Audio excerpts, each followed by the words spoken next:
Fun Fakta Sidang Ijazah Jokowi.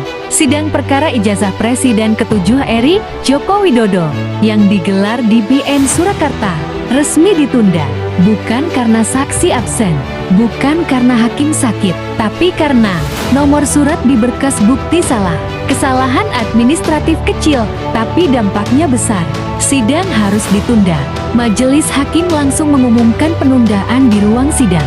Penggugat, Rismon, pun menyayangkan kejadian ini. Menurutnya, perkara sepenting ini seharusnya disiapkan dengan lebih teliti. Fun faktanya, di pengadilan, satu angka salah bisa menghentikan seluruh proses hukum.